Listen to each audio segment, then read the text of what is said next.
இயேசு கிறிஸ்துடைய நாமத்தினாலே இதை கேட்டுக்கொண்டிருக்கிறவர்களே, நீங்கள் அற்புதம் செய்ய வேண்டும், நீங்கள் ஊழியம் செய்ய வேண்டும், ரைட்? இவைகள் எல்லாவற்றையும் விட தேவனோடு நெருங்கி இருக்க வேண்டும். That is the primary purpose of your calling. மற்ற எல்லாம் பை ப்ராடக்ட்டுங்க. இது தேவனுடைய மகாபெரிய திட்டம். அருமையான தேவர்களே, எது அவருடைய மகாபெரிய திட்டம்? அந்த திரியேக தேவனோடு நீங்கள் நல்ல ஐக்கியத்தில், அவருடைய கொண்டாட்டத்திலே அனுதினமும் பங்கு கொள்ளுகிறவர்களாக, அவரோடு ஆனந்த நடனம் ஆடுகிறவர்களாக இருக்கும்படியாகத்தான் தேவன் முதலாவது உங்களை அழைத்திருக்கிறார். சில உதாரணங்கள் பார்ப்போமா? ஆதாம் ஏவாளையும் படைச்சிட்டு தோட்டத்தில் வச்சுட்டு அவர் போயிடல. அனுதினமும் அவர்களோடு கொஞ்சி குலாவ வந்தார், ரைட்? அவருடைய சந்தோஷத்தை பகிர்ந்து கொள்ள. சீசர்களை எதுக்கு தேர்ந்தெடுத்தார் என்று எழுதியிருக்கு தெரியுமா?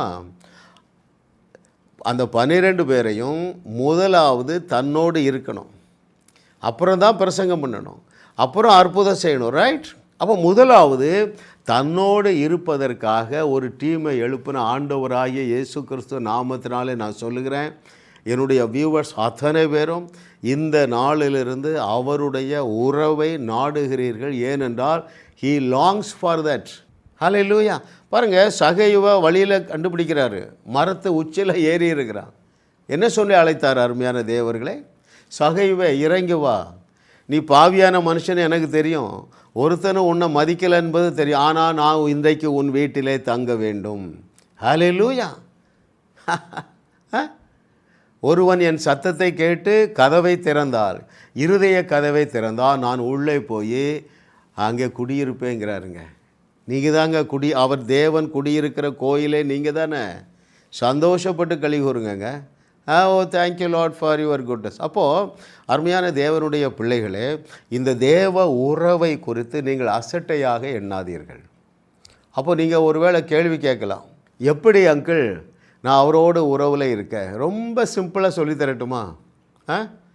First of all you should know you are already in that relationship. நீங்கள் என்னைக்கு மறுபடி பிறந்தீர்களோ அன்றைக்கே அந்த உறவுக்குள்ளே வந்து விட்டீர்கள், ரைட்? எந்த வசனம் அது சொல்லுகிறது? நானும் பிதாவும் ஒன்றாய் இருக்கிறது போல நீங்களும் நானும் ஒன்றாய் இருக்கிறோம். சொன்னவர் யார்? இயேசு கிறிஸ்து. இன்னொரு வசனம் என்ன சொல்லுகிறது? நம்முடைய ஆவியும் தேவனுடைய ஆவியும் ஒன்றாக இருக்கிறது. அப்போது அந்த நாலேஜ் வந்துட்டால் போதும், நானும் என் தேவனும் ஒன்றாக இருக்கிறோம், என்னுடைய ஸ்பிரிட் மேனும் ஸ்பிரிட் ஆஃப் த லார்டும் ஒன்றாக இருக்கிறது என்கிற நாலேஜ் உங்களுக்கு வந்துவிட்டால் போதும். அந்த பிரச்சனத்தை நீங்கள் ஒரு நாளும் ஒரு நேரமும் மிஸ் அவுட் பண்ண மாட்டீங்க. அப்படி என்றால் என்ன பொருள்? நீங்கள் அதை இழந்து போக மாட்டீர்கள். நீங்கள் ஒருவேளை ஒரு நாளில் பிஸியாக இருக்கிறீங்க, காலையில் ஜெபம் பண்ண முடியல, நீங்கள் அவிசுவாசத்திற்குள்ளே போக மாட்டீர்கள். எப்பொழுது நீயும் உன் தேவனும் ஒரே ஆவியாக இருக்கிறீர்கள் என்பதை நீங்கள் அறிந்து கொள்ளும் பொழுது. ஆமாம், சிலர் சொல்லுவாங்க, பிரதர் நான் ரொம்ப லோன்லினஸை ஃபீல் பண்ணுறேன். உங்களுக்கு சத்தியம் தெரியவில்லை. பிரதர் நான் உற்சாகமான ஆவியோடு இருக்க முடியவில்லை. இந்த ஃபேக்டை, இந்த நிஜத்தை உங்களால் ஏற்றுக்கொள்ள முடியலை. எந்த நிஜத்தை? நீங்களும் உங்கள் தேவனும் ஒரே ஆவியாக இருக்கிறீர்கள். இந்த நாளில் என்னுடைய வியூவர்ஸ் அத்தனை பேரும் அவரை அறிகிற இந்த சத்தியத்தினால் அவரை அறிந்து அந்த ஆச்சரியமான ஆனந்த வாழ்வை வாழும்படியாக தேவன் உங்களுக்கு ஒரு பிரகாசமுள்ள மனக்கண்களை தந்தருள்வாராக. ஆமென்.